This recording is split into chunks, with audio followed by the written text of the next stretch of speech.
Bonsoir, bonsoir. Bonsoir, bonsoir.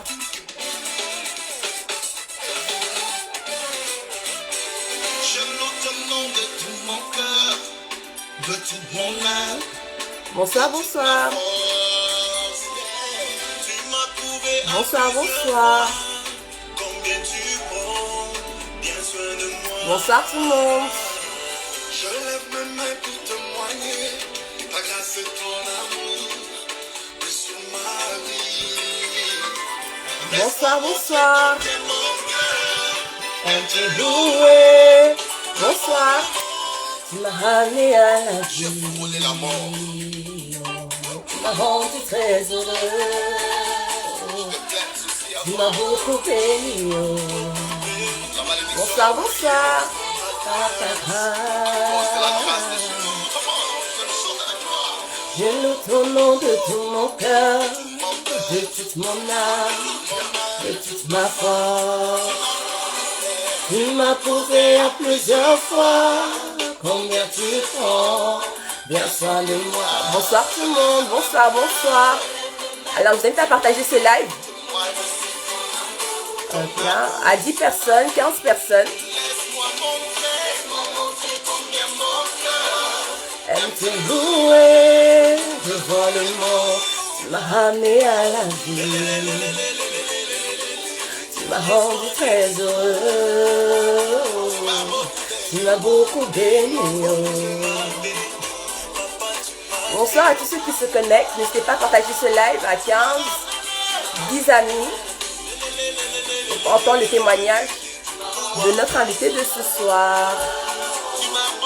Tu m'as beaucoup béni. Bonsoir à tout le monde.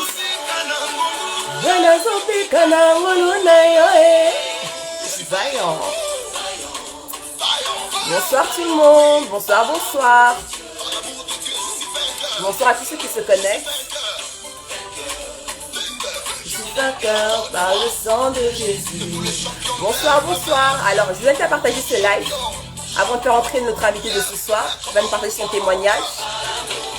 Invitez 5 amis, appuyez sur la petite flèche. On partage à 5 amis, 10 amis.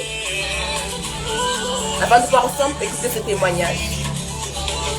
Le diable est un menteur et le diable est un menteur. Partageons, partageons. N'hésitons pas à partager ce live. On va commencer dans un instant. Tu es tellement merveilleux pour moi. Et pour t'aimer de passe. Bonsoir à tout le monde qui se connecte. Alors, ce soir, nous allons écouter le témoignage de Mathilde. Il vient épargner le thème de ce soir, c'est abusé, violé, Dieu m'a restauré. Donc, je vous invite vraiment à partager ce live avant que je puisse faire rentrer notre invité de ce soir. Bonsoir, bonsoir.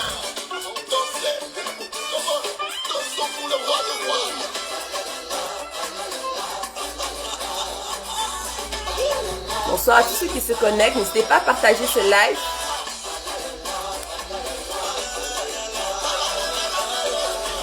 Bonsoir, bonsoir. Tu m'as perdu, papa, tu m'as ramené. Alors, on partage ce live à 5-10 personnes. On fait un peu monter le chiffre avant de faire entrer notre invité de ce soir qui va nous partager son témoignage. Nous remportons ce que notre Dieu est capable de faire. Hey! Ah, Ginéké, l'argent dans ma poche. Bonsoir, bonsoir. On partage à 5-10 personnes. Hey! Oh!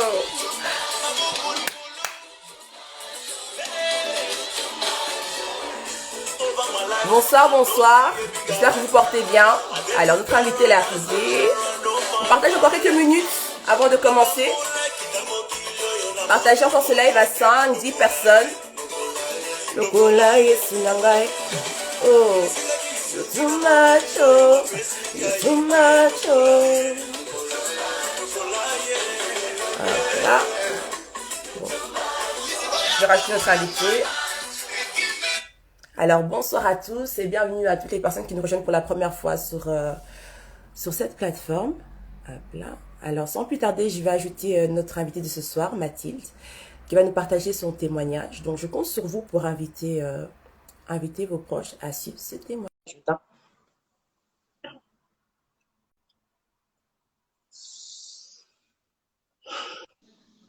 Hello! Attends, parce que je ne vois pas bien. Attends.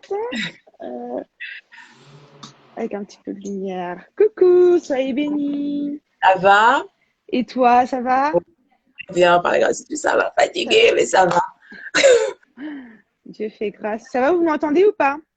Oui, on s'entend très bien. Super. Bon, bah, super. Je me déplace Donc, juste. bonsoir à tous ceux qui nous rejoignent.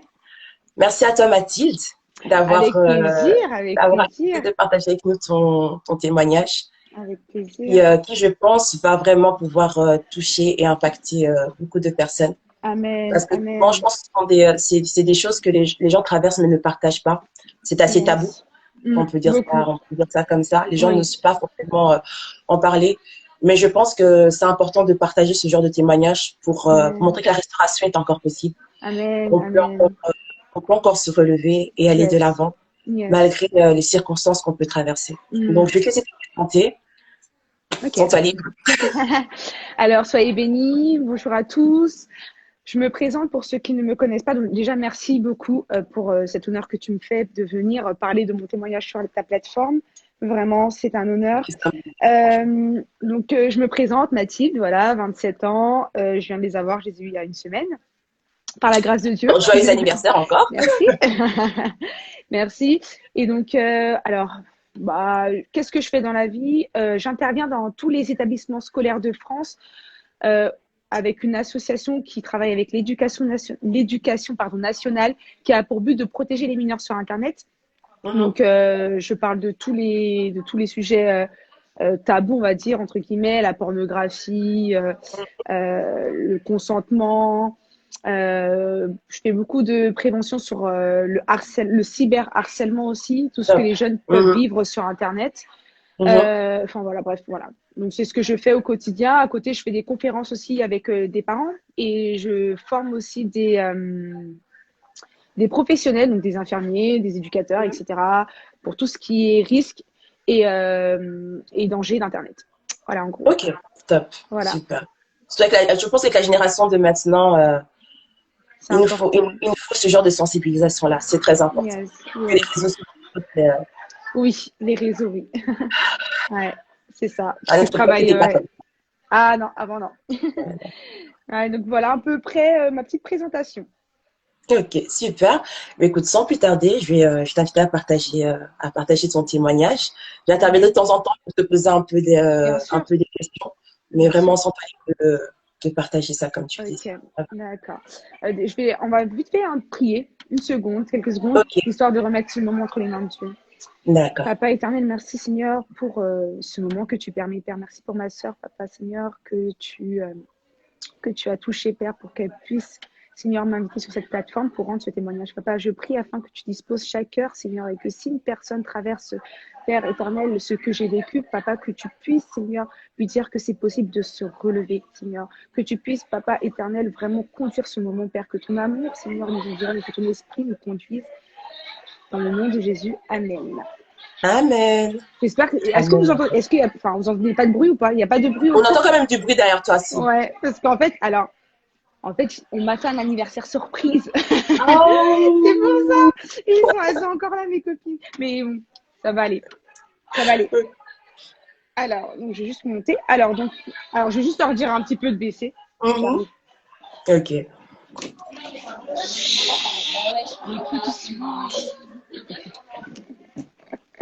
Voilà, c'est bon. Et toi?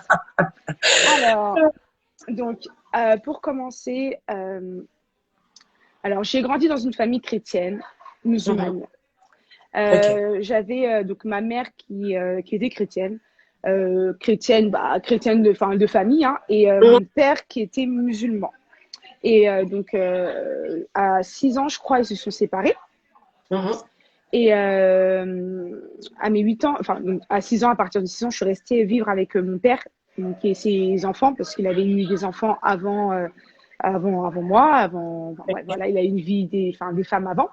Mhm. Et donc, je suis restée vivre avec lui et tous mes frères et sœurs. Et il s'avère que de mes 8 ans à mes 13 ans, j'ai été abusée sexuellement par mon frère, donc du côté de mon père. Et donc, ça a commencé au début pendant les siestes, après tous les jours.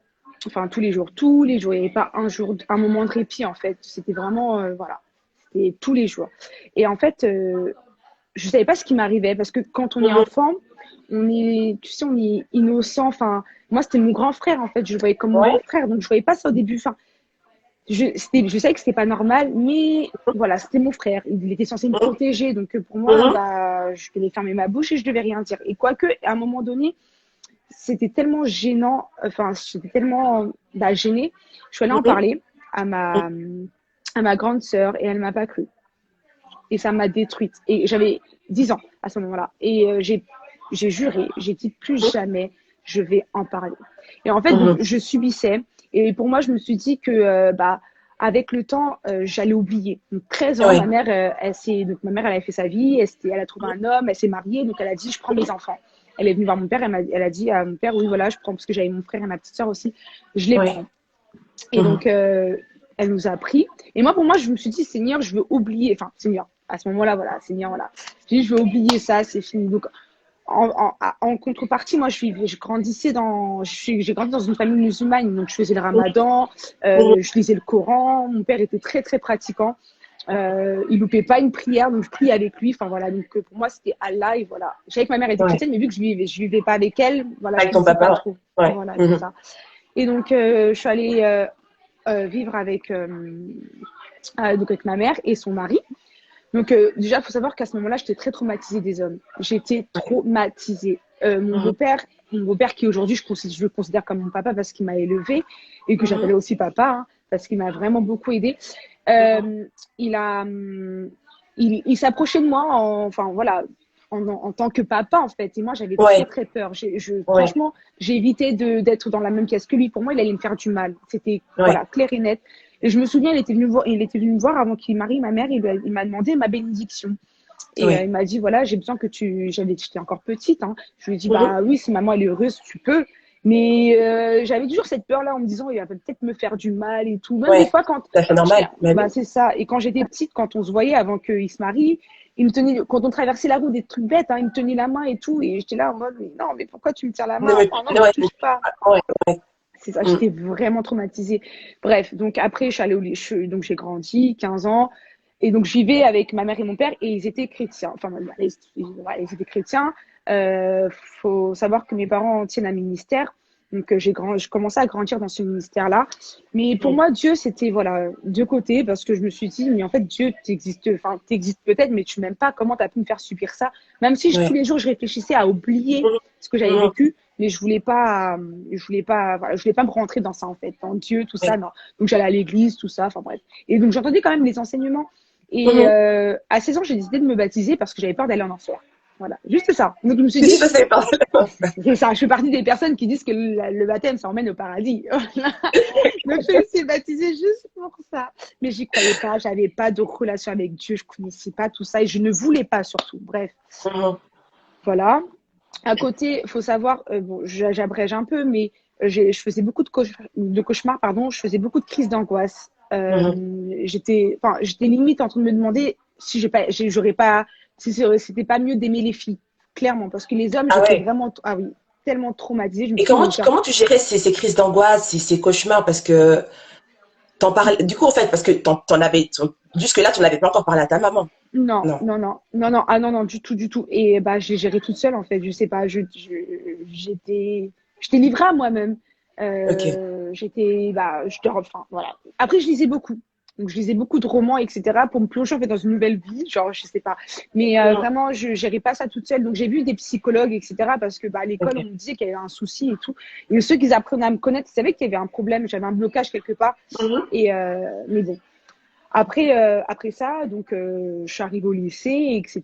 Donc ça, ce secret-là, personne savait. Pour moi, c'était même D'accord. pas un secret. En fait, pour moi, j'avais oublié. J'étais Ok. dans un déni mais Déni total. total, clairement. Et après, je suis allée au lycée, j'ai grandi, etc. Donc, j'ai commencé à sortir, à fréquenter des personnes, voilà. Et Mhm. à mes 18 ans, donc, entre-temps, entre-temps, par rapport à tout ce qui est des cauchemars et tout, je suis tombée dans l'anorexie pendant 3 ans. J'étais anorexique et j'avais tenté de me suicider une fois. Mais personne ne savait Oula. pourquoi, les raisons, en fait. J'ai pris des médicaments et Mhm. j'ai terminé à l'hôpital, donc on a dû me faire un lavage d'estomac, etc. Mhm. Voilà, parce que je voulais mettre fin à ma vie, mais personne ne savait pourquoi. Je disais que après à l'école, je me Mhm. faisais aussi harceler et tout, donc j'avais un peu mis ça sur dessus, mais c'est parce Ok. que en fait j'étais complètement traumatisée, j'étais pas bien. Et comme on dit, une personne blessée, enfin tout ce que tu vas lui faire autour, elle va le voir comme du mal en fait. Donc Mais tout à fait. c'est Mhm. ça, tout était agrandi, tout était grossi. Mhm. Et après ça, donc mes 18 ans, j'ai commencé à fréquenter plein de personnes. Et en fait, le jour de mes 18 ans, je me suis dit pourquoi pas dépasser mes limites, c'est bon. En fait, pour moi, j'étais salie. Mon corps était sale par rapport à ce que mon frère m'avait fait. Bref, donc Mhm. à mes 18 ans, j'ai tenté. J'ai testé ma limite. J'étais avec mes copines et puis on a décidé de boire. Donc, j'ai bu. Ok. Voilà, notre première fois, alcool, etc. Et puis j'ai vu que l'alcool, c'était, enfin, ça me faisait sentir entre guillemets mieux parce que je pensais pas à l'instant T ce que je vivais au quotidien. Donc j'ai Ok, commencé à c'était boire comme un comme ça. échappatoire, quoi. Ouais. Exactement, j'ai commencé à boire, j'ai commencé à fumer aussi. Beaucoup Ok. fumer, de la drogue, etc. Donc commencer, bref. Et après, à mes 18 ans et quelques mois, Mhm. j'ai fait une petite soirée avec mes copines et j'avais un ami à moi, une personne que je considérais beaucoup, beaucoup, vraiment qui, bon, enfin, voilà, elle connaissait quand même pas mal de choses de moi, Mhm. mais donc c'était un garçon que je considérais beaucoup, pas mon copain en quoi qu'est-ce, hein, mais c'était vraiment un ami. Et en fait, Ok. un soir, j'avais bu, pas à être juste, enfin, j'étais pas ivre dans le sens où je me rappelais plus de mon prénom quoi, mais j'avais bien bu quand même. J'en ai Ok. passé la soirée, etc. Et après, j'allais me coucher. Et il m'a suivi dans la chambre et il m'a violée. Et à ce moment-là, j'étais vierge. Donc quand ça s'est passé, violence en fait, parce que je pouvais rien faire, je pouvais pas me débattre, il m'attrapait, enfin voilà. Et après ça, en fait, ça a été la goutte qui a fait déborder le vase. Franchement, Attends. ça a été la catastrophe. Après cette scène-là, le pire, c'est que ça a été tourné où je vivais, en fait, dans mon quartier, que en Mhm. gros j'étais une fille facile, parce que ma virginité quand même, beaucoup de personnes savaient que je sortais pas avec des garçons. Voilà, en fait ça, je Oui. sortais pas avec des garçons parce que Mhm. voilà, les gens pensaient juste que je faisais la meuf, mais c'est parce que j'étais traumatisée clairement. Et ce soir-là, les gens ne me connaissaient pas, ils se sont dit mais Mathilde, elle est pas sortie, elle est jamais vraiment sortie avec deux garçons. Mhm. J'avais une fréquentation, enfin j'avais une fréquentation, mais que personne connaissait, enfin personne savait c'était ce garçon-là en fait dont j'étais tombée amoureuse parce que lui il cherchait à me connaître plus profondément.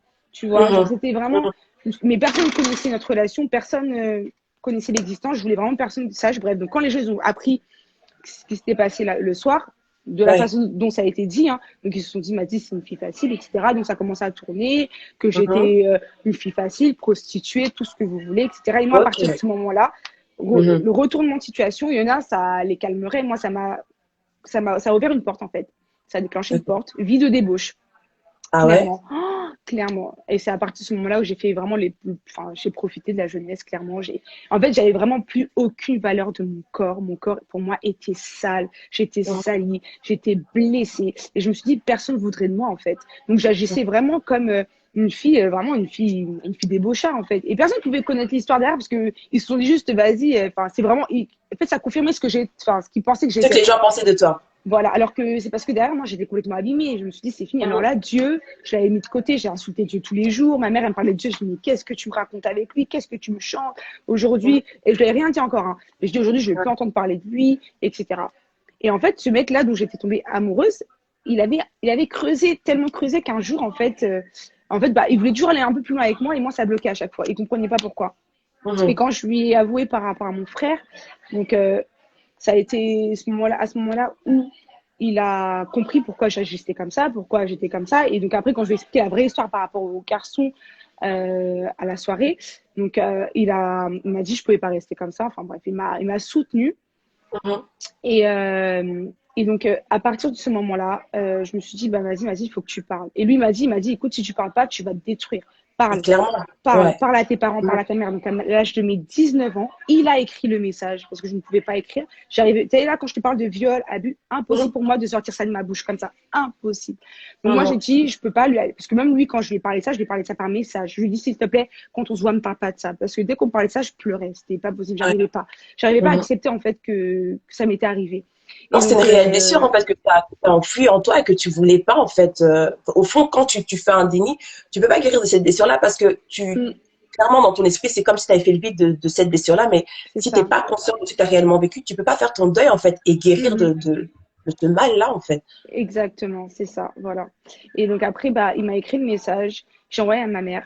Et donc ce jour-là, bah, ça, c'est là où, entre guillemets, je dirais que Dieu a commencé à me restaurer. Le processus de ma guérison prenait effet à partir du moment où j'ai parlé, où la parole s'est libérée. Mais à côté de ça, Mhm. Dieu, j'avais pas calculé Dieu encore. Et donc Mhm. quand j'ai dit ça à ma mère, donc ma mère, bon, c'est une maman, Elle a réagi comment? oh là là, ça m'a fait tellement mal au cœur, elle a commencé à pleurer, elle m'a dit, mais il a volé ton enfance et tout, on va porter plainte, direct. Et parce qu'il faut savoir que dans la justice, quand tu es victime de viol, tu as 10 ans. Parce que c'est considéré comme un crime, donc tu as 10 ans pour porter plainte. Et moi, je lui ai dit, Mhm. s'il te plaît, maman, en plus, quand je lui ai dit par message, je lui ai dit, s'il te plaît, m'appelle pas pour me dire, pour qu'on en parle en face. Je ne peux pas. Et elle m'a appelé. Parce que, bah, maman, voilà, Bah elle oui, m'a c'est une maman, appelé, c'est ça. c'est ça. Et je pleurais, je lui dis, mais non, et tout. Elle m'a dit, mais il faut que tu ailles porter plainte, si tu veux, je t'accompagne, mais je vais. Elle était vraiment, là, elle m'a dit, franchement, c'est Dieu, mais je veux le tuer, je peux pas rester comme ça, elle m'a dit, je peux Mhm.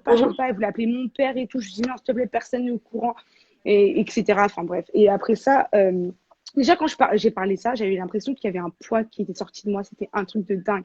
Et là, elle m'a Mhm. dit, ma fille, la seule personne qui peut guérir ton cœur, c'est Jésus. Je lui dis, excuse-moi, maman, avec tout le respect que je te dois, mais Jésus, là, franchement, c'est ton J'en veux pas. histoire. Moi, j'en Mhm. veux pas. Moi, j'en veux vraiment pas. Et elle continue à prier pour moi. Enfin, bref. Et donc, après ça, malgré que j'avais parlé, je continue ma vie quand même de débauchard. Enfin voilà, je fumais toujours, je buvais toujours, etc. Et je commençais quand même à me poser des questions. Je me suis dit, bon, là, Mhm. j'ai parlé, faut que je réfléchisse à faire quelque chose quand même de ma vie. Et Mhm. je voyais autour de moi les gens, bah, c'est à ce moment-là où le réveil entre guillemets francophone a commencé, donc c'était en 2016, où on commençait à voir les gens qui évangélisaient dans les rues, etc. Et donc Mhm. moi, à côté, je vivais ma vie, je sortais en boîte, enfin voilà, faut savoir que du jeudi au dimanche, j'étais en boîte. En fait, je faisais tout pour vraiment boire, etc. Et en fait, après que j'ai parlé, même si ça m'avait libérée, c'est comme si on m'avait mis à nu en fait. Donc j'étais vraiment Mhm. pas bien et j'ai fait une deuxième tentative de suicide. Oh là là. Et là, j'étais alcoolisée, j'ai pris le volant exprès. On a eu un accident, mais Dieu a fait que je suis encore là et gloire à Dieu. Et Vraiment. après ça, je me suis dit, oula, faut que j'arrête parce que je deviens un danger pour moi, mais pour les autres Ben oui. autour de moi Mhm. aussi. Et donc, j'ai commencé à me chercher. Mhm. Je me suis dit, bon, on parle de Dieu guéri, etc. Je veux connaître ce Dieu-là. Comment? Mhm. Donc, j'ai pris ma Bible, j'ai commencé à lire. La première histoire qui m'a frappée, tu sais, c'est quand la femme prostituée, elle va Mhm. devant Jésus et Jésus lui dit, et les gens ils disent oui, mais elle est prostituée, etc. Ils Mhm. disent, mais celui qui n'a pas péché, qui jette la première pierre et tout le monde est Mhm. parti. Oh, cette histoire m'a tellement touchée. Je dis, mais c'est tellement beau. Comment Jésus, avec tout ce qu'elle a fait. Parce qu'en fait, moi, j'avais peur Mhm. de me présenter devant Dieu, parce que je me disais, j'étais trop Tu sale. serais trop sale. Voilà, Ouais. en peu de Mhm. temps, tout ce que j'ai pu faire, bien que jusqu'à mes 18 ans, je me suis rangée, enfin voilà, j'étais un peu calme, mais après, j'ai fait trop. Et à côté, en fait, j'allais quand même à l'église des fois, tu vois, parce que mes parents étaient dans Mhm. le ministère. Et Mhm. Dieu m'a donné le don de faire du piano. Ok. Et je jouais au piano. Mais la veille, Mhm. par exemple, j'étais en train de boire, j'étais en boîte. Jusqu'à 6 Mhm. heures le matin, j'allais jouer. Donc, je me moquais clairement de Dieu, tu vois. Mhm. Et en fait, je me suis dit, mais comment, avec tout ce que j'ai fait, Seigneur, je t'ai insulté, je t'ai dénigré, Tu voilà, m'aimes quand même. ouais, voilà, comment tu dis que tu m'aimes? Comment tu peux m'aimer, moi? Je me regarde même pas dans le miroir, je me dégoûte. Quel homme? Personne voudrait de moi, en fait. Mhm. Et malgré tout, donc, je commence à lire, et puis je ressentis l'amour un petit peu. Après ça, comme on dit, quand on commence à chercher Dieu, il y a toujours des obstacles, des gens qui viennent se Tout mettre à ici, fait. par là et Tout, tout. c'est jamais facile. C'est ça, donc C'est je jamais reculais, je facile. reculais, je reculais. Mhm. Et en fait, à un moment donné, après, c'est beaucoup, je pense, les prières de mes parents hein, qui ont fait, mais j'ai commencé à être, je dirais, plus calme. Donc, je commençais à Mhm. arrêter de sortir. je sortais quand même et tout. Et en fait, un jour, je suis tombée sur un groupe Dévotion, je sais pas si vous connaissez. Dévotion, le groupe Dévotion. Oui, ouais, ouais, je Voilà. connais. Bah, eux, qui sont des amis à moi maintenant. Et en Mhm. fait, je suis tombée sur eux et il y a une de leurs chansons qui m'a touchée. Et ils étaient en concert. Je dis, vas-y, je vais partir toute seule comme ça. Je suis partie. Mhm. J'ai été touchée. J'ai pleuré et tout. Je me dis, oh, c'est bizarre et tout. Et après, en fait, j'ai commencé à chercher Dieu à ce moment-là. Et en fait, Dieu avait vraiment fermé les gens autour de moi. Enfin, mes copines ne m'appelaient plus pour sortir à ce moment-là, personne. Donc, j'avais le Mhm. temps, en fait, de chercher Dieu. Et je suis tombée sur une retraite qui était faite à ICC. Et j'ai décidé de partir. Une retraite de jeunes. Je connaissais Ok. personne. Mhm. ICC, c'est pas mon église. Le pasteur, je connais pas. Mais j'étais poussée, en fait. Donc, je me suis Ok. inscrite et je suis partie. Et c'est à ce moment-là, vraiment, où tout a été déclenché. Je suis partie. Je connaissais pas Dieu. Mhm. Entre-temps, je cherchais. Je me souviens, la semaine avant la retraite, j'ai pris un jour de jeûne. J'ai jeûné. Pour moi, je fais une grève de faim. J'ai juste prié. J'ai dit, Seigneur, voilà, j'ai pris ce jour de jeûne parce que je vais être disposée à t'écouter. Et j'aimerais que pendant cette retraite, tu te révèles à moi comme tu veux. Je sais pas. Mais voilà, je m'attends à toi vraiment. J'ai plus d'autre solution. Si tu m'attrapes pas, là, c'est bon, je vais me tuer. C'est C'est là. clairement, j'ai rien à faire dans cette vie-là. Je peux plus. Seigneur, passez, s'il te plaît, en fait. Et Mhm. donc, je suis partie à cette retraite. Le premier jour, le pasteur, il fait le tour. On était beaucoup, on était 70 jeunes. Il fait le Ok. tour et demande, m'a dit, je t'attends à quoi? J'ai dit, je vais aller dans une nouvelle dimension avec Dieu. Je veux le connaître, en fait. Je voudrais le Mhm. connaître. Je voudrais qu'il me montre qui il est. Voilà. Mhm. Les gens, ils disent qu'il est bon. Ouais, peut-être. Il me donne le souffle de vie. Ok. Mais moi, je le connais pas. Et le deuxième jour, on était en train de l'adorer. Mais il faut savoir que je me suis vraiment disposée en fait. J'étais pas parfaite, hein. Voilà, j'avais encore à ce moment-là, je sais pas si j'avais encore mon copain. Enfin bref, je sais plus comment j'étais, mais j'étais pas Mhm. parfaite du tout. Je suis vraiment partie avec mon Quel que cœur, tu es. tel Mhm. que j'étais. Mhm. Et on était en train de l'adorer. Et je me suis mise à genoux, j'ai commencé à chanter. Et après, en chantant en fait les paroles, c'est pour ça qu'on dit que quand on adore le Seigneur, c'est pas une chanson, c'est vraiment des prières. Et je Mhm. chantais, mais c'était vraiment une prière. C'était je te donne tout de moi. Et je la Mhm. chantais, je la chantais. Et en fait, c'est comme si c'était mon cœur qui chantait. Et à ce Mhm. moment-là, j'ai eu un fardeau. En fait, j'ai commencé à trembler. Et moi, tout ça, je connaissais. Enfin, je voyais, mais j'avais peur. Je connaissais pas. Non, non. Expérimentée Quand la je... chose. C'est ça. Quand je voyais les gens parler en langue, je dis, mais qu'est-ce qu'ils font? Moi, non, jamais. Donc, moi, en fait, je m'attendais même pas à ça. Parce que pour moi, je n'étais pas digne déjà. Pour moi, c'était un level au-dessus. Et je commençais à chanter et tout. Et là, je commençais à trembler. Et je commence à avoir peur. Et j'entends. Et cette voix, je dis tous les jours, quand je me lève, je me dis, Seigneur, merci, j'entends. N'aie pas peur, c'est moi l'Éternel. Oh, Amen. mon Dieu. Et j'ai tout lâché. J'ai Ouais. pleuré. Je crois que j'ai jamais autant pleuré de ma vie jusqu'à aujourd'hui. Mhm. J'ai pleuré, j'ai pleuré. Et c'est comme si vraiment le Seigneur venait prendre des fardeaux dans mon cœur et Une ça libération. sortait. Oui, c'est ça. Et après ça, j'étais baptisée du Saint-Esprit.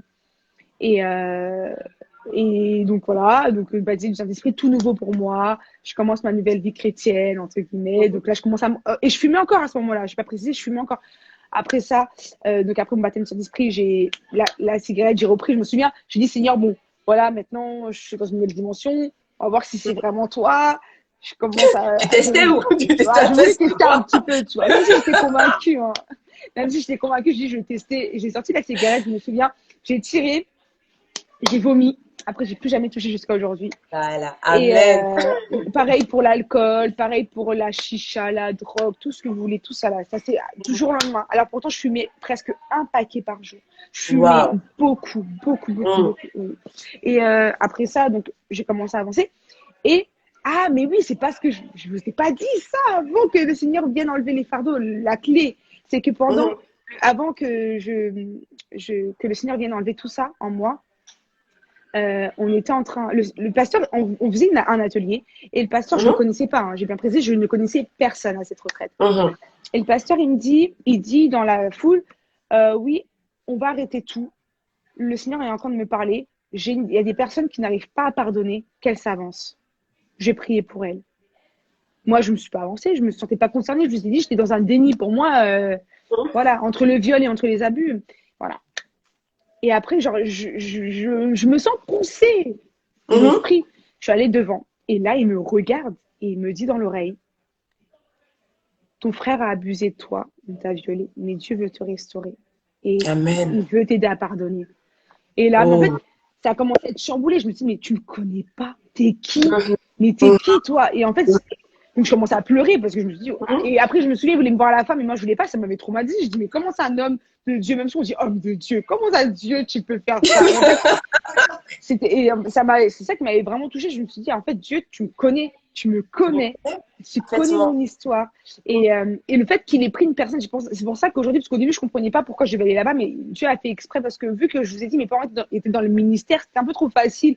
Vous voyez que ma mère vient me dire ça et tout. Tu me connais, tu as vu un message. Enfin, voilà. C'était pas pour attester vraiment que c'était Dieu. Exactement. Et en fait, c'est ça qui m'a vraiment montré que Dieu, là, Dieu, c'est Dieu. Et bref, donc après ça, je suis sortie de cette retraite-là, j'ai commencé à être zélée, vous connaissez le nouveau zèle. Et en fait, quand j'ai reçu ça, par rapport au pardon, je me suis dit, bon, je l'ai pardonné. Dieu m'a dit ça, donc c'est fini. Donc je commençais à dire aux gens, oui, regardez ce que Dieu a fait pour moi, tu m'as aidé, un an et demi. Un an et demi, mon frère me contacte. Après, je ne sais combien d'années, il me contacte. Il me dit, Mathilde. Non, en fait, il demande mon numéro à ma petite sœur. Ma petite sœur, elle me dit, ouais, il me demande ton numéro, trop bizarre et tout. Je fais quoi? Et genre, au début, je commence à paniquer. Je dis, mais attends, c'est quoi ça? Seigneur, je l'ai pardonné, mais on ne doit pas se parler. Enfin, je vais faire quoi avec lui? Et surtout qu'il n'a jamais assumé ce qu'il avait fait. Il l'a toujours nié. Enfin, il a toujours nié. Ouais, il a toujours nié, oui, parce qu'au début, il y avait quand même, quand je l'ai dit à ma mère, elle a commencé à parler et tout. Et il dit que j'étais une menteuse, en fait, que c'était pas vrai, que j'ai inventé tout ça et tout, etc. Et donc, après ça, il m'envoie un message et il me dit, et donc, il a mon numéro, il m'envoie, il me dit, Mathilde et tout, écoute, il faut que je te parle. Et là, il me demande pardon. Il me dit, je te demande pardon pour tout ce que j'ai pu te faire étant depuis toute petite, etc. Je précise, il est musulman. Écoutez, pourquoi il fait ça? Je te demande pardon, etc. Mais voilà, je me rends compte que j'ai détruit ta vie et tout. Et là, il est alarmé. Donc, il me dit, je suis alarmé et j'y pense. Et Allah, son Dieu, m'a dit que vraiment, il faut que je puisse me libérer en te demandant pardon parce que sinon, je vais pas avancer, etc. J'ai le cœur lourd. Je sais que, enfin, bref, voilà. Donc, au début, moi, je vois ça. Je panique, enfin, je commence à clairement péter un câble. J'ai dit, Seigneur, là, par contre, tu peux tout me demander, mais pas ça. Pas ça. Parce il était prêt, en fait, à venir à la maison. J'ai dit, non, Seigneur, c'est pas possible. J'appelle ma mère en panique, je pleure. Je dis, maman, c'est. Après, ma mère, elle me dit, mais Mathilde, là, le pardon, c'est ça, en fait, Dieu te demande. Je dis, mais maman, c'est pas possible. Là, je commence à crier, mais comment je peux lui pardonner? Elle dit, donc, tu lui as pas pardonné, tu vois. Donc, il faut que tu libères ton cœur. J'ai coupé, je me souviens, ce jour-là, j'ai coupé tout. J'ai coupé tout, mon téléphone, tout. J'ai pris ma voiture. Je dis, Seigneur, là, aujourd'hui, si tu dois me faire ça, je vais mourir. C'est pas possible. Je ne peux pas, Seigneur. Je peux pas. Parce qu'il y a les flashs qui revenaient, tout. Je dis, Seigneur, tu peux pas me faire ça. Là, tu peux pas me dire, ma fille, t'es obligée de passer par là. Jusqu'à, dites-vous, il est parti. Donc, moi, j'ai dit non, on se voit. Enfin, je n'ai pas répondu à ton message. Donc, il allait voir mes parents, ma mère et mon beau-père. Et donc, vu comme je vous ai dit, il est dans le ministère, il est parti à l'église, il s'est confessé. Il a dit, j'ai besoin de me confesser auprès d'un pasteur. C'est un musulman. Il a dit, j'ai besoin de me confesser auprès d'un pasteur parce que sinon, je ne vais pas avancer, ma vie sera bloquée. Je le sens, je le sais. Il est parti se confesser auprès du pasteur. Le pasteur m'appelle, il me dit, voilà, il est venu me voir et tout. Non, maintenant, faut que toi, maintenant, tu lâches pour pouvoir. Je dis, mais c'est pas possible, je ne peux pas, je ne peux absolument pas. Et j'ai boudé Dieu. Voilà. Je l'ai boudé. Je n'ai plus parlé à Dieu pendant 5 jours. Parce que j'ai arrêté de prier. J'ai dit, Seigneur, c'est plus possible. Là, ce que tu me demandes, c'est impossible. Et là, Dieu me dit, mais ma fille, tu veux pardonner. Si tu cherches ta force à toi, tu ne pourras pas. Demande-moi de t'aider. Demande-moi de t'aider à pardonner. Et je t'aiderai à pardonner. Tu as le droit d'avoir mal. Mais pour que tu puisses avancer, il faut que tu pardonnes. Si tu as envie de pardonner, je t'aiderai à pardonner. Donc, j'ai pris un jour de jeûne. C'est bon. J'ai prié et le Seigneur a fait. Je crois, j'ai répondu à son message peut-être beaucoup de mois, enfin 4 mois après, je crois. Je lui ai dit, c'est bon, je suis prête à pouvoir discuter avec toi, etc. Et on a discuté. Et aujourd'hui, on a une relation de frères et sœurs. Bon, je dirais pas qu'on est meilleurs amis, hein. De toute façon, on ne vit pas ensemble. Mais maintenant, j'arrive à aller à des repas de famille quand il est là, parce qu'avant, je n'y allais plus du tout. Avec mon père, c'était pas possible. Et maintenant, aujourd'hui, Dieu a vraiment pris le temps de me restaurer. Voilà. Et il n'a pas regardé, parce que quand je regardais ça, je me suis dit, Seigneur, mais il m'a dit, mais c'est pas la course, en fait. Le pardon, c'est pas une course, c'est un processus, c'est au fur et à mesure. C'est étape par étape. On marche ensemble. Mais il y a une question. Quand il est venu se demander pardon, il t'a dit quoi, en fait? Quelles étaient les raisons? Pourquoi il t'a fait ça? En fait, c'est les raisons là c'est ça qui m'a fait mal au cœur parce qu'il m'a dit un truc et c'est ça qui m'a mis hors de moi. Il m'a dit, pardon, mais comprends-moi. Quand il m'a dit comprends-moi, j'ai dit mais comprends tout. Mais comment en fait, quand j'ai lu le message, il m'a dit mais comprends-moi. J'étais jeune. Euh, je voyais pas ça le mal. En fait, le fait qu'il m'ait dit comprends-moi, c'est ça qui m'a mis hors de moi. Je me souviens, j'étais en réunion de travail. J'ai vu ça, j'ai dit mais c'est pas. Je suis dit à ma patronne, faut que je sorte. J'allais pleurer. J'avais ma mère. Je dis mais comment ça il peut dire comprends-moi. Je crois que j'ai encore le message même tellement que ça m'avait choqué. Dans le message, voilà, il n'était pas long le message, hein. Mais il m'a dit je te demande pardon pour tout ce que je t'ai fait, etc. Le fait que j'étais pas, enfin que j'ai abusé de toi, etc. Je t'ai fait connaître, enfin voilà, je suis dans la sexualité, j'avais 8 ans, enfin 7-8 ans, petite comme Je ça. me sentais un enfant. Ben oui, J'étais j'étais un un enfant. Et là, quand il dit comprends-moi, et en fait, le pire, c'est que il a abusé de moi, mais il m'a forcé à faire des choses, tu vois. Donc j'étais contrainte à faire des choses. Je dis mais comment ça, tu comprends-moi de quoi? Et c'est ça en fait qui m'a tuée, comme dans ce message. C'est ça qui m'a. Tu étais sa sœur. Non, on était plusieurs. Non, on est trois. Trois, quatre. Et les autres, il leur a jamais rien fait. Non. Non, j'étais là. Bah, après, on était très proches. Pourquoi moi, je sais pas. C'était moi. Et puis après, quand on était petite, j'étais une petite très réservée. Je parlais pas beaucoup. J'étais toute seule. Voilà. Et c'est ça, je pense qu'il a pris mon innocence, en fait, tu sais, pour passer sur ça. Et le fait qu'il m'ait fait en fait, moi, je pense que c'est aussi le fait qu'il m'ait fait subir des choses. C'est ça qui m'a. J'ai vu des choses alors que je ne. Enfin, voilà, je suis tombée combien de fois, il m'a fait regarder des cassettes de porno. Enfin, j'avais 7 ans. Enfin, j'étais petite, j'étais bébé. Il m'a infligé des choses. Et c'est ça, en fait, je pense que j'ai eu du mal à me dire que, après. Enfin, voilà, après, je suis pas tombée dans la masturbation, tu vois, mais quand j'ai été violée et après j'ai commencé à avoir une vie sexuelle active, c'était quelque chose que j'avais l'habitude d'avoir, tu vois, je pouvais plus rester comme ça, je pouvais plus être toute seule, et il y a eu des conséquences vraiment très très très lourdes. En fait, tu avais vraiment une image non seulement faussée de la sexualité, Ah oui, de la relation homme-femme. Et c'est même pas une relation homme-femme forcément amoureuse, mais même relationnelle, parce que, comme tu expliquais avec ton beau-père, tu ne supportais même pas que ton beau-père puisse te tenir la main. Non, c'est ça. Donc ça a été une réelle destruction, en fait. Ça a été très destructeur pour toi. Bah oui, même pour la famille, hein. Pour la famille, c'était pareil. Famille, zéro. Je ne parlais pas de famille, en fait. C'était pas possible. C'était vraiment. Et quand je vous dis que le Seigneur a vraiment restauré, il n'y a que Dieu. Aujourd'hui, je vis avec ma famille. Ma famille, c'est toute ma vie, tu vois. Dieu a restauré ma relation avec ma mère parce que c'est vrai que ça a mis un fossé entre ma mère et moi. Et depuis que j'ai parlé, aujourd'hui, ma mère, c'est ma meilleure amie. C'est à celle que je dis tout. Et j'ai plus honte. Et en fait, c'est vrai que, quand on me demande entre le viol et l'abus, pour moi, ce qui m'a beaucoup marqué, qui a le plus marqué, c'est vraiment l'abus, les abus. Parce que pour moi, ça a été ça. C'est ça qui a été vraiment le chemin destructeur. C'était sur plusieurs années, c'était mon frère. Alors que le viol, bien que c'est quelque chose qui m'a aussi très affectée parce que c'était ma virginité que j'avais perdue, c'était quelqu'un que je connaissais. Et en plus, j'ai appris que c'était un pari, finalement, parce que comme je vous ai expliqué en début, j'étais la seule, entre guillemets, vierge. Tout le monde savait que j'avais jamais connu de garçon, vu que j'étais loin de tout ça. Et tout le monde s'est dit, les garçons, ils se sont dit, ouais, personne peut la toucher. Il y en a un, il a dit, si, moi, je peux. Et c'est dans ça, il a fait, il a réussi, entre guillemets. Mais après ça, pareil, ce processus de pardon, il a été fait avant que je connaisse Christ. Mon frère, ça a été vraiment après. Et c'est là où j'ai appris le pardon. Et j'ai vu qu'en fait, quand tu pardonnes pas, c'est toi qui es prisonnier. C'est pas la personne en face.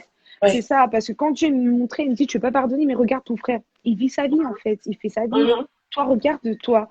C'est pas, il me disait ça, c'était pas en mode, oui, mais regarde-toi, pauvre fille. Non, c'était en mode, tu dois être heureuse, tu as le droit d'être heureuse, il faut que tu lâches prise. C'est pas parce que tu pardonnes que tu es faible. Non, c'est une force. Le pardon est une puissance qui libère. Exactement. Et donc, franchement, je t'assure, le pardon, c'est quelque chose vraiment de sacré. Et avec ça, en fait, ça a débloqué tellement de choses dans ma vie, mais tellement de choses, que ce soit au niveau de mon travail, que ce soit au niveau de mes relations même amicales, parce que je vous ai dit que mes relations étaient faussées quand un garçon venait me parler. Mais enfin, voilà, tout était vraiment faussé. Dis-toi que, vu que mon frère, bah, et c'est des trucs bêtes, hein, mais c'est psychologique, mais vu que mon frère, il est noir comme moi, bah, j'ai été traumatisée des hommes, tout court, mais plus des hommes noirs. Ah, les hommes noirs, pour moi, ils abusaient. Quand je voyais un frère et une sœur, j'analysais le truc, tu vois, je me disais, ah, elle, ouais, j'arrivais à dire, elle, c'est sûr. Et aujourd'hui, quand on vit dans un monde, un enfant sur 3 subit de l'inceste. Et c'est dingue. Et personne n'en parle, en fait. Et aujourd'hui, c'est vraiment mon combat. Je cherche vraiment à. Et donc, j'en parle aussi quand je fais mes interventions, hein, de pouvoir ouvrir ce sujet-là parce que c'est des choses. Et croire aussi, parce que tu as essayé, on en parle, tu as testé un appel au secours, en fait, à ta soeur quand tu as dit, mais il abuse de moi et qu'elle t'a pas cru. Aujourd'hui, par rapport au fait maintenant qu'il ait avoué ce qu'il t'a fait, te demander pardon, quelle a été sa réaction à ta sœur au final, qui ne t'avait pas cru à l'époque? Elle est venue me demander pardon directement, direct. Elle s'en est voulu et puis j'avoue qu'aujourd'hui ça a faussé notre relation, hein, je vous le cache pas. Après, j'en veux plus, mais c'est vrai que bah moi ça, je me suis dit parce que ce jour-là, je me souviens là quand je te parle, j'ai des images. Donc quand je suis partie là-bas pour lui parler, elle était sur l'ordinateur, j'avais 7 ans et demi, enfin 8 ans, ouais.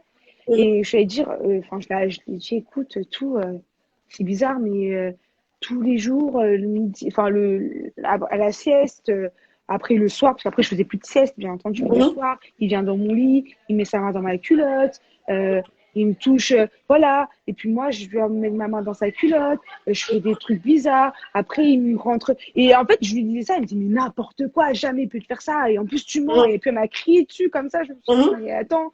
Et ça m'a. Mais ça l'est d'une enfant de la bouche d'une enfant de 7 ans. Parce qu'une enfant de 7 ans n'est pas censée connaître ces choses-là, en fait.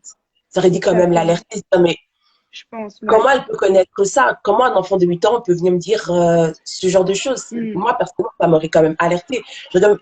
Même si sur le coup, elle t'a pas cru, j'aurais quand même essayé, toi, d'analyser le comportement quand même de mon frère et voir est-ce qu'il lui fait réellement quelque chose ou pas. Bien sûr, bien sûr. Et j'attendais ça, en fait. Parce que moi, mon père, jamais je serais allée voir mon père pour lui dire ça. Et voilà. Donc après ça, bah, ça m'a cassé. Et c'est ce que je me suis dit aussi, oui, parce que je viens de voir, ça se trouve qu'elle-même, elle le vivait. C'est exactement ce que je me suis dit. Jusqu'aujourd'hui, je me pose la question.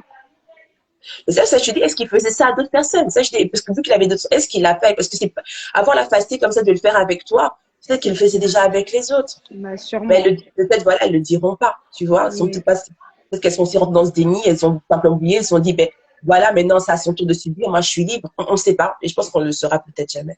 Exactement. Et là, j'ai juste une question, je viens de voir. Genre, à ton âge, tu regardais du porno, pas de mon plein gré, hein. Il me faisait regarder des scènes. Bon, après, là, je vous en parle, j'ai quelques images. Je sais plus c'était à quelle fréquence, c'était pas tout le temps, je sais. Parce que bah, c'était des cassettes avant. Voilà, c'était à l'ancienne. Et oui, c'était ce que je subissais, entre guillemets, par rapport aux abus. Donc voilà à peu près. Et là aujourd'hui, bah, vous me voyez là. Je prends ce témoignage comme une force, hein. C'est vraiment une force. Et avec ce témoignage-là, dites-vous que j'ai même des personnes des frères, hein, qui ont abusé de leur sœur, qui ont violé, qui sont venus se repentir devant, enfin là, se confesser auprès de moi. Et avoir la force de les écouter, je me dis ouais, c'est vraiment Dieu qui a fait. Et enfin voilà, c'est des personnes qui et quand ces garçons-là viennent vers toi pour dire le mal qu'ils ont pu faire à leur sœur ou qu'ils ont violé, quels sont leurs motifs en fait? Pourquoi ils agissent comme ça? Qu'est-ce qu'ils avancent comme excuse? Bah, je pense qu'il y a beaucoup de choses qui rentrent en compte. Il y a des personnes déjà qui aussi ont vécu ça étant petits, qui ont vu ça, qui ont, comme tu disais, une pensée erronée du sexe, un système qui n'est pas, voilà, c'est un sujet tabou, voilà, la pornographie, on n'en parle pas assez tôt. Eux, ils tombent sur des trucs comme ça, ils voient des films, des personnes qui ont des rapports à tout va, des frères et sœurs, etc., dans des vidéos. Donc, voilà, c'est des pulsions, en fait, qui se créent, des addictions. Ils voient, par exemple, ils vont voir tu vas voir ta petite sœur avec une petite culotte ou un short, ça t'aura l'air mal placé. Et un jour, tu vas dire, bah, attends, je vais essayer d'aller la caresser, etc. Elle va rien dire, elle va se dire, bon, bah, enfin voilà, parce qu'elle aura peur de parler. Donc, tu vas continuer. Et après, la loi du silence, hein, tu parles pas. Et moi, il me dit à chaque fois, tu dis rien, c'est un secret entre nous. T'as pas intérêt à le dire et tout. Sinon, je serais plus ton grand frère. Et puis, enfin, il me disait vraiment des trucs de dingue. Où je me suis dit, à l'école, jamais je pourrais aller à l'école pour parler de ça. Là, il y a 3 personnes qui posent une question. Aujourd'hui, on demande où est ton frère aujourd'hui? Il est là. Il est en vie, enfin, il est pas, il a quitté la maison à 18 ans, la maison de mon père, parce que je vivais avec ma mère. Et il est à l'armée, il est militaire. Il avait quel âge à l'époque où il t'a fait subir ces choses-là? C'était un ado, hein. 15, 16, peut-être plus, 16, 17. Ouais, parce qu'il est il est plus âgé, beaucoup plus âgé que moi. On a quand même plus de presque 10 ans d'écart. Ok. Et on demande, enfin, tu vivais que avec ton père ou il y avait aussi, lui, il avait sa maman? Parce que ici, on demande, c'est pas le manque de la mère, est-elle la cause? Le fait qu'il n'y ait pas la maman? Sa mère est décédée. Parce que c'était le premier, en fait, c'est le premier fils à mon père. Et donc, il avait sa maman, mais elle est décédée. Et donc, après, mon père s'est mis à faire, mon père, il a eu pas mal de femmes. Et donc, non, sa mère, elle n'était plus là. Et après, chez moi, je vivais avec ma belle-mère à un moment donné.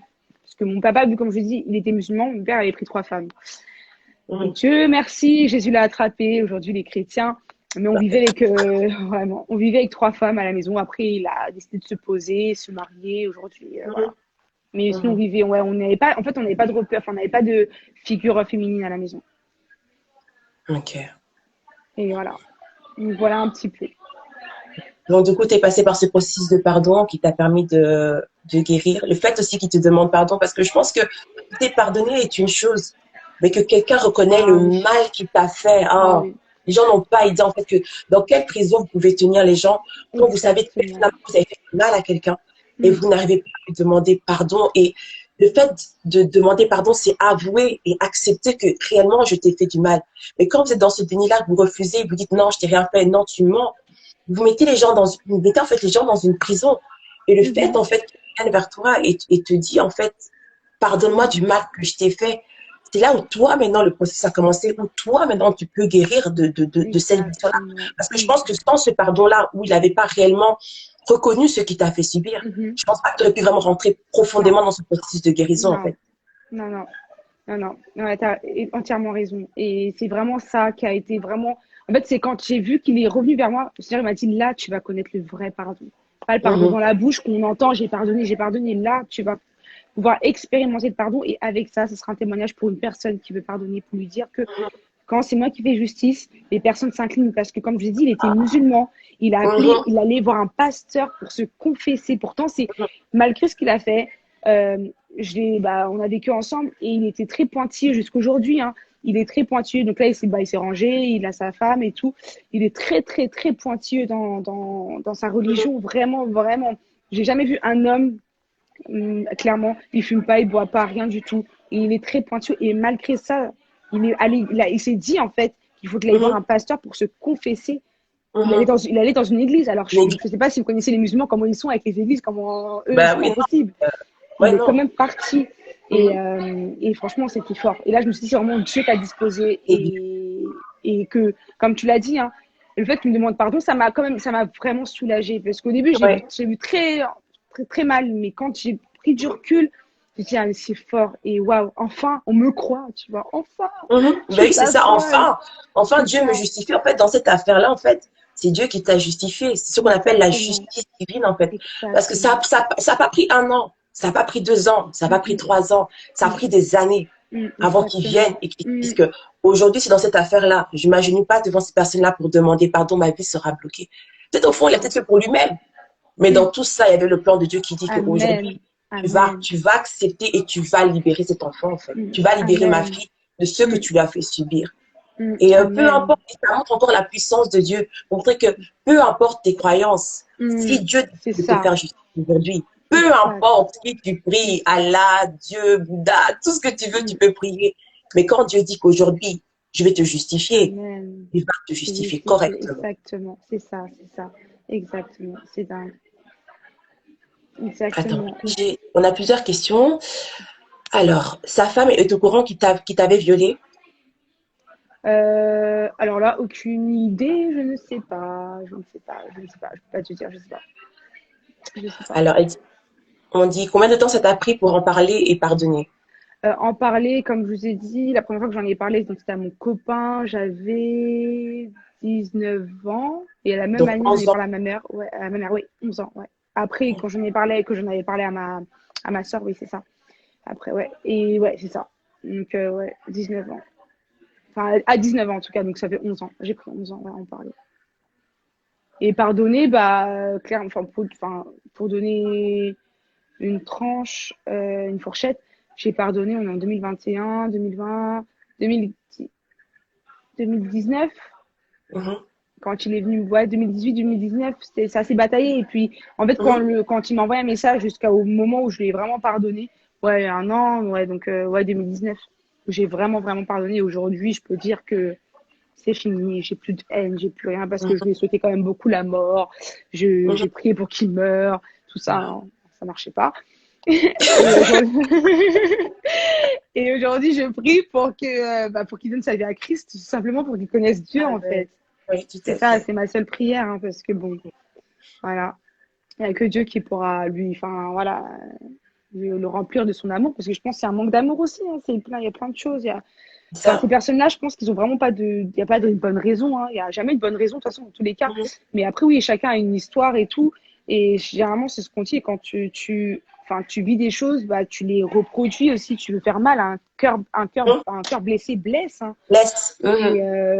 Et donc, peut-être qu'il a été blessé, peut-être même qu'il a été violé quand il était petit, je sais pas. Franchement, je sais pas. Parce qu'aujourd'hui, les hommes aussi sont violés, hein, Tout à fait. et donc, peut-être qu'au pays, parce que oui, il est venu du pays, en fait.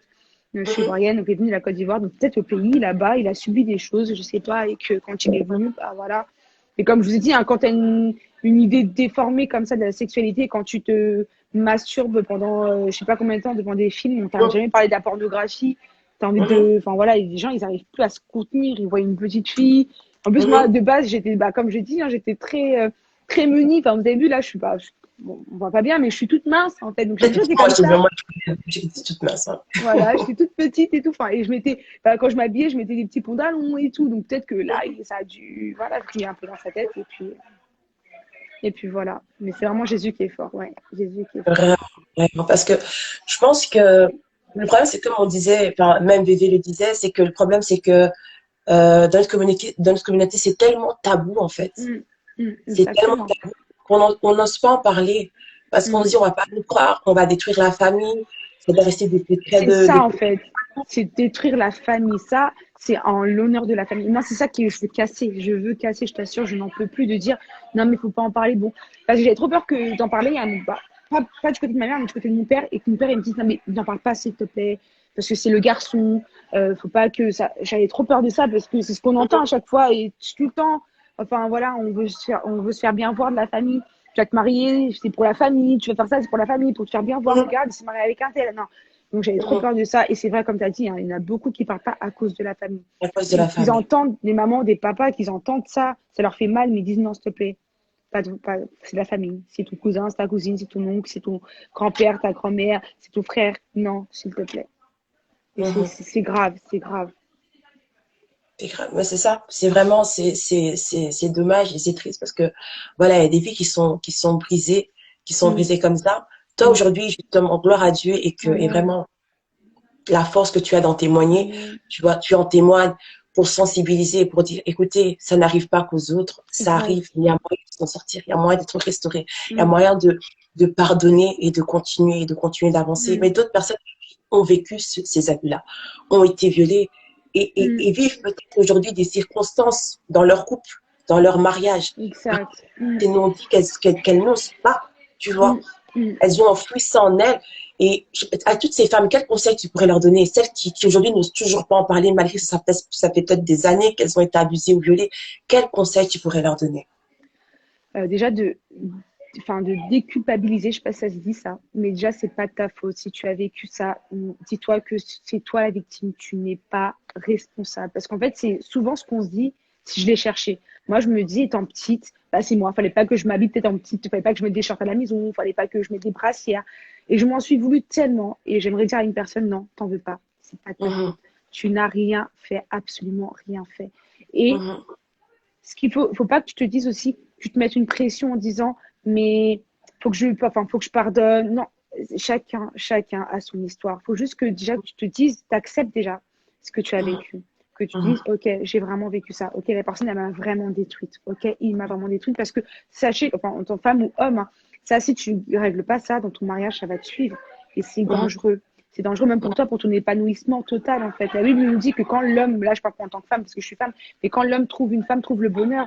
Et avec ça, tu peux en fait ne pas être le bonheur d'un homme et tu vas rentrer dans le mariage et ça va vraiment te détruire plus qu'autre chose. Et le conseil que je peux te donner, hein, avant même de faire des grandes prières ou quoi, parle. La parole libère. Parle-en à une personne de confiance. Moi, je sais que au début, je pouvais pas parler, donc j'ai écrit. Ça m'a beaucoup aidé. J'écris beaucoup, j'écris toujours. Hein. J'ai écrit et ça m'a beaucoup aidé. Et quand j'ai commencé à écrire, en fait, j'ai pris mon temps. J'ai écrit. Quand le message, mon copain, il avait écrit, on a attendu avant de l'envoyer. Je l'ai relu plusieurs fois, je l'ai relu, on l'a relu ensemble, on l'a relu. Et quand j'étais prête, je l'ai fait. Et parce qu'en fait, je voulais sortir de là. Il faut que tu te dises, toi qui as vécu ça, il faut que tu sors de cette prison, en fait. Parce que la prison qui est là, c'est toi, c'est ton cœur. La personne qui t'a fait du mal, malheureusement, regarde où elle est. Elle est en train d'avancer. C'est toi là qui a mal, c'est toi qui souffre de ça, c'est toi qui est handicapé à cause de ça. Il faut que tu puisses te dire que je veux marcher de pied ferme, je veux pouvoir me lever, j'en ai marre de ces pensées, j'en ai marre de cette haine qu'il y a dans ton cœur, parce que même ça va créer la haine. Et en fait, quand un homme va t'approcher, quand on va vouloir aller plus loin, ça va bloquer, ça sera un mur en fait. Il faut que tu puisses détruire ce mur, mais il ne faut pas que tu te mettes aussi une pression en disant ouais, il faut que je le fasse. Dis-toi que par ta propre force, tu ne pourras pas. Fais appel à Dieu, dis Seigneur, voilà. Seigneur, n'essaye pas d'être parfaite aussi. Dis, Seigneur, viens comme tu es. Parce que moi, je vous ai dit, je suis arrivée comme j'étais. J'ai dit, Seigneur, voilà, tu connais ma vie. Là, tu as parlé à travers un homme.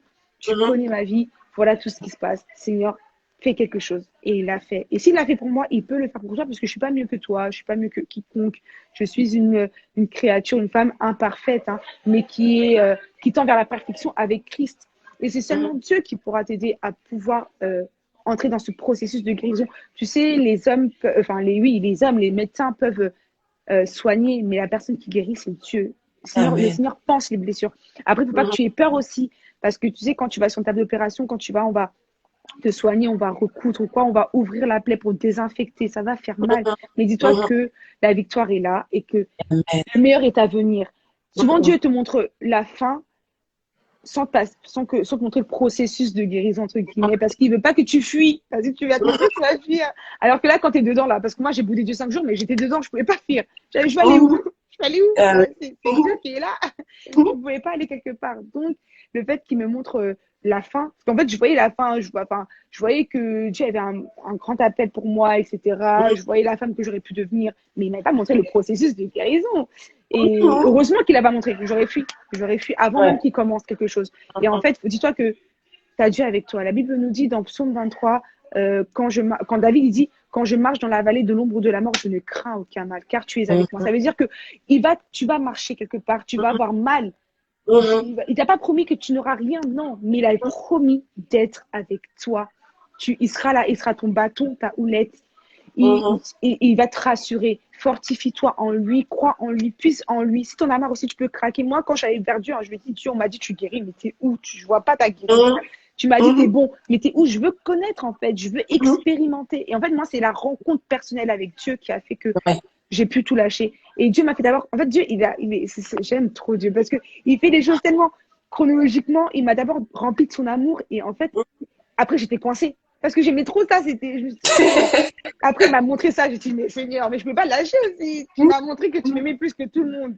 Quel amour j'ai jamais reçu, tu m'as donné. Je peux pas te laisser. Donc, c'est comme ça, Dieu. Donc, si tu n'arrives pas, demande au Seigneur de vraiment te remplir de son amour, parce que c'est avec l'amour, en fait, que tu pourras pardonner. L'amour pardonne tout, et c'est l'amour qui va permettre que tu puisses pardonner, parce que ton agresseur, tu vas le voir comme une âme, tu vois, comme quelqu'un qui a besoin de Dieu. Tu vas pas le voir comme celui qui t'a fait du mal au début, oui. Mais après, Dieu va te montrer sa facette. Il va dire, quand tu vas te parler de sa vie, de son cœur, tu vas voir que c'est une âme, en fait, qui est là. C'est une âme qui pleure, qui a besoin de Dieu. Et c'est ça, en fait, qui est fort. C'est le pardon, là, il va rentrer en compte. Tu vas te dire, mais en fait, je suis obligée de lui pardonner si je veux que Dieu lui pardonne. Et si je veux que Dieu même touche son cœur, il faut que je puisse le lâcher. Et c'est comme ça que tu vas pouvoir rentrer facilement dans ce... Enfin, facilement. Rentrer, en tout cas, dans le processus de guérison. Après, chacun...